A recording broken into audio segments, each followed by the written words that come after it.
নমস্কার বন্ধুরা, আশা করি আপনারা সবাই ভালো আছেন। তো অনুষ্ঠান শুরু করার পূর্বে আপনাদের অনুরোধ করব যে আমার চ্যানেলটিকে অবশ্যই সাবস্ক্রাইব করবেন এবং আমার পাশে থাকবেন। তা বন্ধুগণ, আজকের খবরটা একেবারে চমকে দেওয়ার মতো। দিল্লির বিস্ফোরণ কাণ্ডে এবার জড়িয়ে গেল দুই বাংলাদেশি সন্ত্রাসীর নাম। হ্যাঁ, ঠিকই শুনেছেন, 11ই নভেম্বর দিনভর নাটকের পর অবশেষে ধরা পড়েছে ওরা। আর আজকে আমরা সেটা নিয়ে কথা বলবো। কারণ প্রশ্ন হচ্ছে, কোথায় ধরা পড়েছে তারা, কীভাবে বা ওদের ধরা গেল, আর এই গ্রেপ্তারের প্রতিকারটা কাদের ওপর পড়তে চলেছে। একটু ধৈর্য ধরুন, সব খুলে বলবো। চলুন প্রথমে ঘটনাটা একবার দেখে নিই।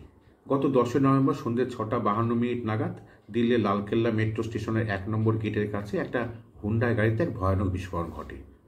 তো এই ঘটনায় এখনও পর্যন্ত 13 জন সাধারণ মানুষের মৃত্যু হয়েছে, আর আহতের সংখ্যা অনেক।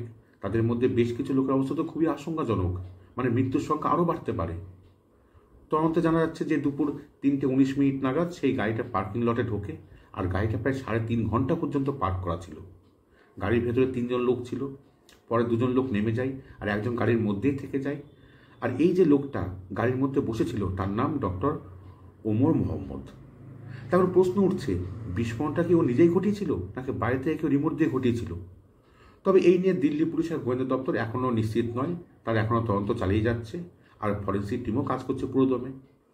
তবে যেটা নিশ্চিত সেটা হলো ডক্টর ওমর মোহাম্মদ সেই ঘটনাস্থলে মারা যায়। তবে এখানে শেষ নয়। কাশ্মীর, ফরিদাবাদ আর গুরুগ্রাম থেকে ইতিমধ্যে 9জনকে গ্রেপ্তার করা হয়েছে। আর এই 9জনের মধ্যে রয়েছে ফরিদাবাদে এক মহিলা চিকিৎসক, নাম ডক্টর শাহিন সাইদ।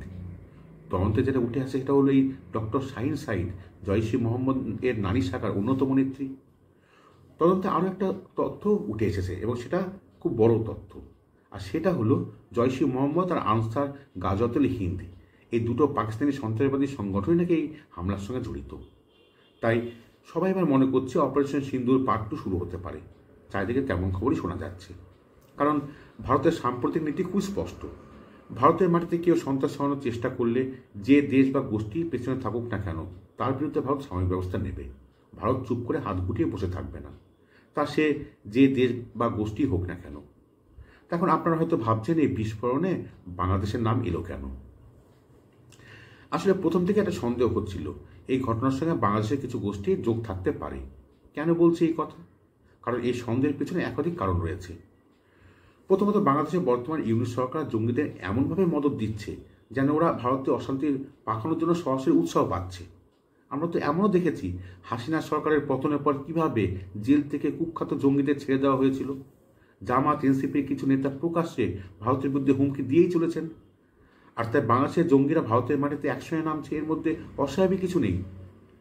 দ্বিতীয়ত, বাংলাদেশ আর পাকিস্তানের মধ্যে বর্তমান সম্পর্ক। বাংলাদেশে এখনকার ইউনুস সরকারের সাথে পাকিস্তানের দহরম মহরম চলছে। দুই দেশের সন্ত্রাসবাদী সংগঠনগুলোর মধ্যে এখন নাকি বেশ ঘনিষ্ঠ যোগাযোগ।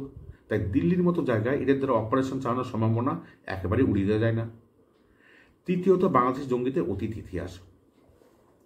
তাই ইতিহাস ঘাটলে কি দেখা যায়? বাংলাদেশের জঙ্গি সংগঠনগুলো আগেও আন্তর্জাতিক স্তরে সক্রিয় ছিল। বাংলাদেশের কুখ্যাত জঙ্গি সংগঠন জামাতুল মুজাহিদিন, মানে জেএমবির এক নেতা আব্দুর রহমান, সে তো একসময় আফগান যুদ্ধেও যোগ দিয়েছিল। কাশ্মীর, আফগানিস্তান সব জায়গায় জেএমবির অস্তিত্ব আমরা দেখতে পেয়েছি। আপনাদের নিশ্চয় এটাও মনে আছে, 2005 সালে মাত্র 7 মিনিটে বাংলাদেশের 63টা জেলায় একসঙ্গে 459টা বোমা বিস্ফোরণ হয়েছিল। তা এই জেএমবি পাকিস্তানের লস্করি তয়বা আর জৈশ মোহাম্মদ এদের সঙ্গে বেশ ঘনিষ্ঠভাবে যুক্ত এবং এদের সঙ্গে কাজ করে। এমনও বলা হচ্ছে এখন সেই সম্পর্কটা আরও মজবুত হয়েছে, আরও দৃঢ় হয়েছে ইউনুস সরকারের আমলে। আর আজ এই সংগঠন ভারতের মাটিতেও সক্রিয়। তাই এই ঘটনায় আমরা কি দেখেছি, যে নিহত ডক্টর ওমর মোহাম্মদের সঙ্গে থাকা 2জন বিস্ফোরণের ঠিক আগে গাড়ি থেকে নেমে যায়। তারপর তার দিল্লি রেল স্টেশন থেকে ট্রেনে চাপে এবং কাশ্মীরের পুলওয়ামার দিকে যাওয়ার চেষ্টা করে। কিন্তু 11 নভেম্বর সকালে জম্মু স্টেশনে তাদের গ্রেপ্তার করা হয়। তারা বাংলাদেশের নাগরিক, এই তথ্য নিশ্চিত। আর তারা প্রথমে আসাম হয়ে ভারতে ঢুকেছিল, তারপর পশ্চিমবঙ্গ পেরিয়ে সোজা পৌঁছে গিয়েছিল ফরিদাবাদে। ভারতের গোয়েন্দা সূত্রগুলো অবশ্য আগেই সতর্ক করেছিল, বাংলাদেশের সন্ত্রাসীরা গোপনে ভারতের নাশকতার পরিকল্পনা করছে। আগে তারা নিজেরা ঢুকতো। এখন এমন শোনা যাচ্ছে যে বাংলাদেশের যে জঙ্গি মনোভাবপূর্ণ সরকার ক্ষমতায়, তারাই নাকি জঙ্গিদের গোপনে সাহায্য করছে। এখন ভাবুন তো, এই ঘটনার পর বাংলাদেশ সরকারের প্রতিক্রিয়া কী হতে পারে? ঠিক ধরেছেন, ভয় পেতে শুরু করেছে তারা। কারণ যদি ভারত প্রমাণ পেয়ে যায় যে বাংলাদেশের মদতে হামলা হয়েছে, তাহলে ভারত কিন্তু একেবারে চুপ করে বসে থাকবে না।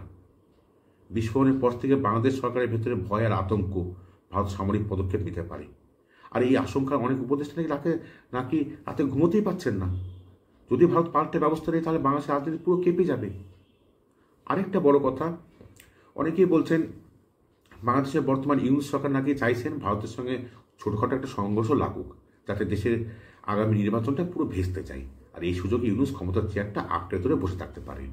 যেন কোনো প্রকার নির্বাচন বন্ধ করার চেষ্টা ইউনূস সরকার করে যাচ্ছে, কারণ তারা জানে নির্বাচনটা হয়ে গেলে তার পালাতে হবে। কিন্তু তারা ভুলে যাচ্ছে ভারত এবার কামারে এক ঘা মারবে, এতদিনের ঠুকটাক বন্ধ হয়ে যাবে এই এক ঘায়ে। আজ ভারতকে বিশ্বের সব বড় বড় শক্তি সমীহ করে চলে, কারণ ভারত জানে কবে হাসতে হয় আর কবে আঘাত করতে হয়।